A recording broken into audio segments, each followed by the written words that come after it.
Hey, it's John Hope Bryant, entrepreneur, founder of about 40 different entities and organizations.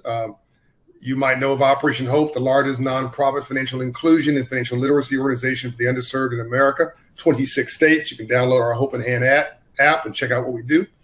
Go to one of our Hope Inside locations near you. All services are free. Or you might know the Promise Homes Company. That's less well known, but that's the largest minority-controlled owner of single-family rental homes in America by a person of color. I say all that so that you know that when I write a book like this, Up From Nothing, and I came from Compton, California, and South Central LA, and saw 2 murders before I was 9 years old. You know what I'm talking about. This book, Up From Nothing, is my passion. I've written, 3 bestsellers, 5 books total. The last one was called The Memo, but this is what I want you to get. And I don't write books for a living. I'm an entrepreneur for a living, but I write books to try to change your life. As I'm trying to amplify what I think is a message that needs to be screamed from the rooftops. And I wanted to, in this example, to give you a business plan for changing your life. So let me hit it real quick. Put your comments below. I'll answer them. Share this video. Let this message go viral. Of course, buy a copy of Up From Nothing if you haven't already. Get it as a holiday gift. It's a very cool gift for holidays, birthdays, just for an investment in those that you love. So the 3 mentalities, and I cover them in detail. But in short, you have the surviving mentality, the thriving mentality, and the winning mentality. If I had to describe this as 3 birds, there are 3 types of birds, like 3 types of people. There are eagles. Actually, this is not a perfect analogy, but I want to tell the story anyway. There are eagles, there are buzzards, and there are turkeys. This almost works. You'll understand what I mean in a minute. Eagles don't fly in packs. You've never seen a flock of eagles. Eagles are often fly solo. They take the road less traveled. They don't mind being alone. They're alone, but they're not lonely. They're leaders. They're confident. They have a certain amount of self-esteem. Buzzards love packs. Buzzards are low-altitude birds. Buzzards are more about the group. They go with the flow. And they're not necessarily a bad bird, but a buzzard is more inclined to follow in the lead and to be manipulated by outside events. And if they're not feeling good about themselves, a buzzard will step on your head to elevate themselves.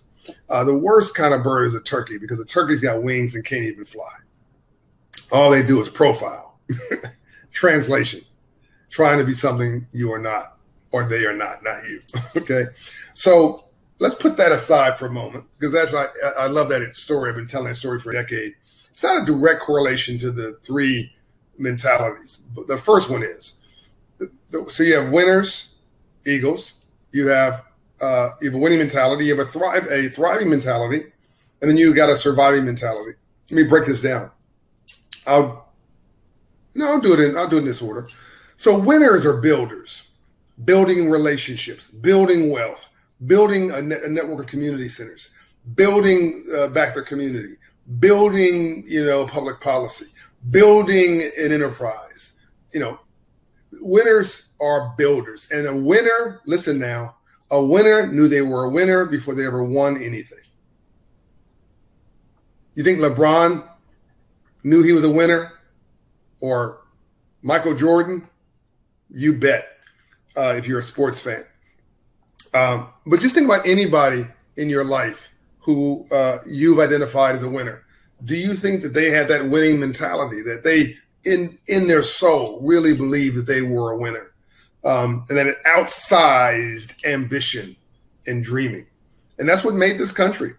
And then you got the thriving mentality. Now this is the core of this country. This is the sustenance of this country. And this is why the buzzard analogy does not actually transfer over, because the thriving mentality was my mother. It's probably people in your family. It's the middle class. Thriving is really about a getting business, getting a standard of living, getting access to opportunity. getting membership in your favorite club, sorority, fraternity, getting a vacation, getting a promotion, getting I said standard of living. If you're a small business owner, different from an entrepreneur, you may want to get a better income or get cash flow. That's that thriving part of what makes America who she is, or any developed country around the world. If you're from Africa or Latin America or Asia, watching this video, or Middle East, building that middle class is the thriving. So the winning creates it, the thriving sustains it. The third group are survivors. And a survivor is an expert in what they are against, not what they are for. Ready, fire, aim. Survivors are going to have a really hard time becoming successful for a range of reasons. Like, I can't guarantee you that being positive will make you a success.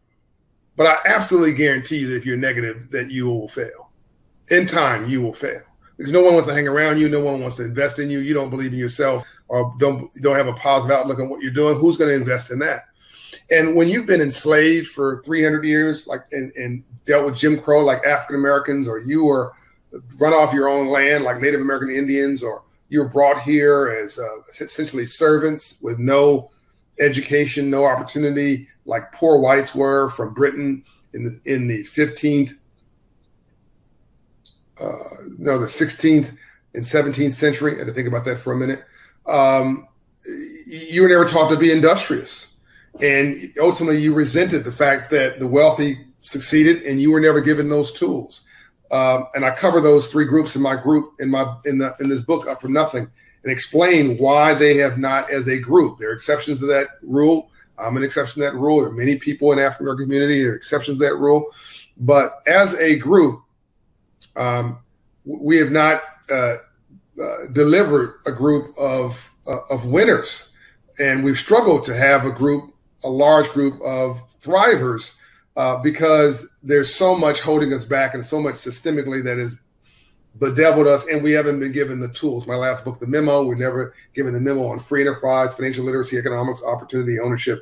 But this is not just, in my next video you'll love, and I'm going to go deeper, dealing with the 5 pillars of success, but this is not just the barriers are not just racial that hold us back. I've always said that when white folks have a headache, black folks have pneumonia, but we're all sick. It's just twice as bad when you're African American because of all the systemic barriers. I'm going to deal with this book, how you get over that, by the way. But when you got a survivor's mentality, you're angry. You don't respond to life, you react. And whatever you're making a decision emotionally is going to be the wrong decision. When you have a surviving mentality, you tend to look for somebody to blame for your problems, and blaming your neighbor doesn't build any wealth for you, or blaming the guy over here, the lady over here doesn't pay your mortgage or send your kid to college. You got to figure out what you're for in a world. You got to figure out what you're for. And unfortunately, you have a world if you're an expert in what you're against, you really got a world that's really hooked on what they're for. So you got to figure out how to switch that mentality, because actually you're creating an environment where it re-amplifies your negatives. And Ambassador Andrew Young has once said to me something brilliant: live in a system of free enterprise, and not to understand the rules of free enterprise. It must be the definition of slavery, which is why I try to teach financial literacy and how to help set you free economically. And that's 3 books ago, my book, How the Poor Can Save Capitalism. This book is about your mindset. And you've got to move from a surviving mindset, not because you don't deserve to be angry, because it doesn't pay any dividends. There's no return on investment, right? And unfortunately, nobody cares that you're angry. And hurt people, and disease is a lot of disease. So if you stay angry, it ultimately is going to hurt you. That I think it was Dr. King has said that evil really ultimately destroys the container it sits within. So you don't want to be evil, you don't want to be angry, you don't want to be negative. It's toxic. You got to get that stuff out of your system. You got to heal, and you got to pivot to a positive mindset, at the very least, a thriving mindset. And what I really want for you is a winning mindset. This has been John Hope Bryant. Get the book, Go to Operation Hope, change your life. That's part of a series on Up From Nothing. Let me know what you think about this. And let me know which mindset you are and which one you're headed to. I've got a great story in this book about a winning mindset. I want you to tell me what that story is.